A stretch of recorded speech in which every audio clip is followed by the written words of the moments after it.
Dari katanya saja behavior. Behavior itu apa sih? Tingkah laku, teman-teman ya.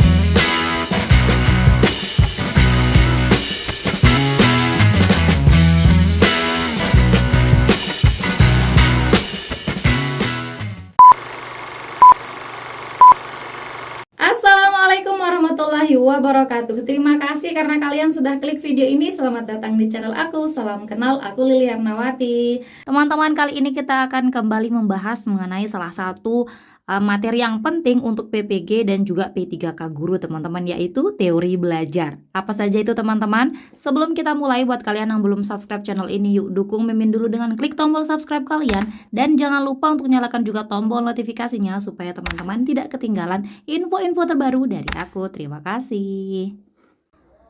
Berdasarkan detik.com, Detik Bali, di sini teori belajar merupakan suatu teori yang di dalamnya terdapat cara pengaplikasian kegiatan belajar mengajar. Antara siapa? Antara guru dan siswa. Perancangan metode pembelajaran yang akan dilaksanakan di kelas maupun di luar kelas. Jadi dimanapun, jika itu adalah cara pengaplikasian kegiatan belajar mengajar, maka itu adalah teori belajar. Intinya di sini, teman-teman ya. Pengaplikasian kegiatan belajar mengajar. Nah, apa saja sih jenis teori belajar ini? Jadi ada 4, teman-teman ya, yang sering keluar dalam tes PPG maupun tes PPPK Guru, teman-teman ya. Nah, di sini yang pertama adalah teori behavioristik. Dari katanya saja behavior. Behavior itu apa sih? Tingkah laku, teman-teman ya. Tingkah laku. Jadi mengutip jurnal Universitas Medan Area, teori behavioristik ini menyatakan bahwa belajar mengubah tingkah laku. Belajar mengubah tingkah laku ya, sesuai dengan arti dari behavior tadi ya, yaitu tingkah laku. Gitu. Nah, kemudian para ahli behavioristik mengatakan bahwa proses belajar terjadi apabila tingkah laku siswa sudah berubah. Jadi, kalau ada proses belajar, maka ada perubahan tingkah laku. Seperti itu ya. Jika siswa belum merespon, maka tingkah laku siswa belum dikatakan belajar. Jadi, kalau dia belajar, maka ada respon. Ada perubahan tingkah laku gitu ya, teman-teman ya. Nah, di dalam behavioristik, apabila tingkah laku siswa belum berubah, jika belum berubah, maka ada sistem hukuman gitu yang diberlakukan. Apabila siswa tidak bisa dan diajarkan lagi, tapi tidak bisa juga, maka akan berlaku sistem hukuman. Jadi mereka mengajarkan dulu, kemudian jika tidak bisa akan diajarkan kembali, jika tidak bisa juga baru berlaku sistem hukuman, teman-teman ya. Nah, hukuman tersebut pun membuat siswa jera dan memotivasinya untuk belajar lebih giat lagi. Contohnya, seorang anak disuruh oleh gurunya untuk menghafal perkalian dan maju keesokan harinya. Tapi anak tersebut belum menghafalnya dan disuruh berdiri di depan kelas oleh gurunya. Jadi tindakan menyuruh dia ini untuk berdiri di depan kelas merupakan bentuk dari hukuman karena dia belum menghafal apa yang diberikan, apa yang ditugaskan oleh gurunya. Seperti itu, teman-teman ya. Kelebihan dari teori ini, pendidik tak hanya memberi ceramah, tapi melakukan instruksi singkat yang diikuti beberapa contoh baik yang dilakukan sendiri maupun secara simulasi. Dengan demikian, peserta didik akan lebih paham. Jadi tidak cuma hanya ceramah, teman-teman ya, tapi ada instruksi, ada tindak lanjutnya, teman-teman. Seperti itu. Kemudian apa sih kekurangan dari teori ini? Yaitu teori ini memandang belajar sebagai kegiatan yang dialami langsung melalui perubahan sikap atau tingkah laku. Hai teman-teman, aku mau rekomendasikan e-book Siap Hadapi PPPK 2023-2024 edisi revisi. Buku ini berisi lebih dari 300 soal manajerial, sosial kultural, dan wawancara. Di antaranya terdapat lebih dari 170 butir bocoran soal yang sudah dimodifikasi. Tentunya soal sudah dilengkapi kunci jawaban dan pembahasan. Buku ini dilengkapi trik menjawab soal cepat dan beberapa FR kompetensi teknis. Yuk segera diorder. Terima kasih. Nah, ini dia ada contoh aplikasi teori behavioristik. Yang pertama, menentukan tujuan-tujuan instruksional, menganalisis lingkungan yang ada saat ini termasuk mengidentifikasi entry behavior, pengetahuan awal siswa ya. Kemudian menentukan materi pelajaran, memecah materi pelajaran menjadi bagian-bagian kecil, menyajikan materi pelajaran, memberi stimulus berupa pertanyaan, tes, latihan, tugas-tugas, kemudian mengamati dan mengkaji respon yang diberikan. Ini melihat apakah pelajarannya berhasil teman-teman ya, harus ada perubahan tingkah laku. Kemudian memberi penguatan atau reinforcement, positif atau negatif. Kemudian memberi stimulus baru, mengamati dan mengkaji respon yang diberikan, mengevaluasi hasil belajar, dan yang terakhir adalah memberi penguatan.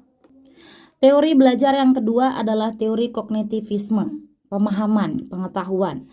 Nah, di sini kita lihat bahwa teori belajar kognitivisme menyatakan bahwa belajar adalah perubahan persepsi atau pemahaman.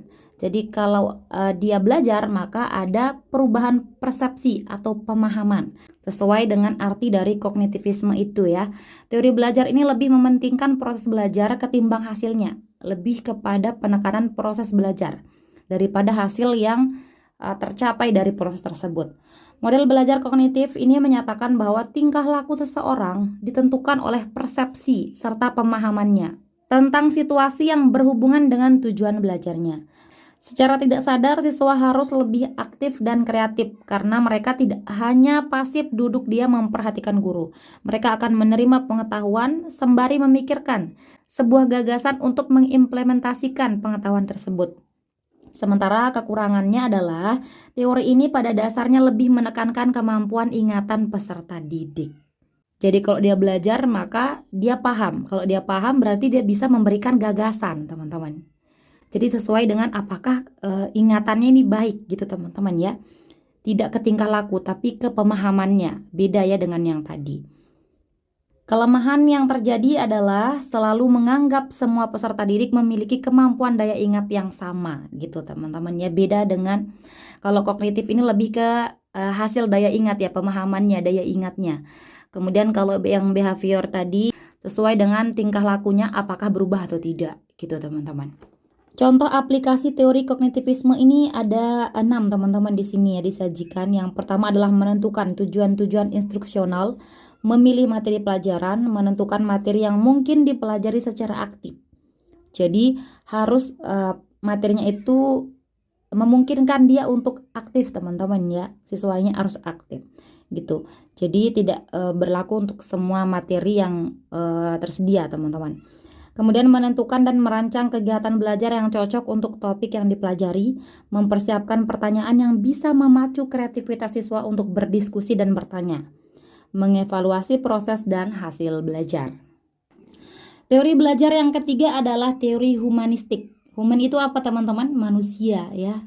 Kita harus selalu mengingat apa sih arti dari pemberian teori belajar tersebut. Kayak ini ya, teori humanistik, yaitu manusia. Jadi pasti nanti pengertiannya akan berkaitan dengan manusia. Kita lihat ya, teori humanistik menyatakan bahwa belajar adalah memanusiakan manusia. Nah, seperti itu teman-teman ya. Maksudnya adalah menghargai segala yang ada pada manusia. Teori ini juga lebih mementingkan isi yang dipelajari daripada proses belajarnya. Isi yang dipelajari. Proses belajar mengajarnya adalah dari pengalaman hidup siswa. Jadi langsung ke pengalaman hidupnya. Mungkin lebih mengena teman-teman ya kalau langsung ke pengalaman hidup siswa-siswa tersebut. Karena daya ingatnya otomatis akan lebih kuat. dengan pengalaman hidup akan dijadikan sebagai landasan materi. Menurut salah satu tokoh humanistik yaitu Ausubel, belajar merupakan asimilasi bermakna. Materi yang dipelajari diasimilasikan dan dihubungkan dengan pengetahuan yang telah dimiliki sebelumnya. Nah, kelebihan dari teori ini adalah siswa diharapkan menjadi manusia yang bebas, tidak terikat oleh pendapat orang lain, dan mengatur pribadinya secara bertanggung jawab. Itu dia kelebihannya, tanpa mengurangi hak-hak orang lain atau melanggar aturan, norma, disiplin, atau etika yang berlaku. Kalau kekurangannya adalah siswa yang tidak mau memahami potensi dirinya akan ketinggalan dalam proses belajar, gitu teman-teman ya. Kalau dia tidak mampu menggali makna dari pengalamannya, maka dia akan tertinggal teman-teman. Itu kekurangannya. Selain itu, siswa yang tidak aktif dan malas akan merugikan diri sendiri dalam proses belajar. Faktor motivasi dan pengalaman emosional sangat penting dalam peristiwa belajar. Contoh aplikasi teori humanistik ini ada beberapa ya. Yang pertama adalah menentukan tujuan-tujuan instruksional seperti biasa, ini selalu harus dilakukan. Kemudian yang kedua, menentukan materi pelajaran, mengidentifikasi entry behavior siswa, mengidentifikasi topik-topik yang memungkinkan mahasiswa dan mempelajarinya, mengidentifikasi topik-topik yang memungkinkan siswa dan mempelajarinya secara aktif, mendesain wahana, lingkungan, media, fasilitas, dan lain sebagainya yang akan digunakan untuk belajar.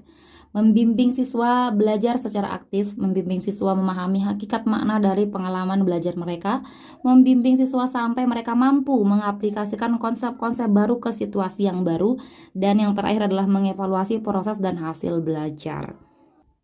Teori belajar yang terakhir adalah teori konstruktivistik. Konstruksi teman-teman ya, konstruksi. Nah, teori konstruktivistik ini adalah aliran filsafat pengetahuan yang menekankan bahwa pengetahuan merupakan hasil konstruksi diri sendiri. Teori ini menyatakan bahwa pengetahuan adalah bentuk siswa yang belajar lewat interaksi dengan bahan atau pengalaman baru. Ilmu yang didapatkan tidak dapat ditransfer guru ke murid.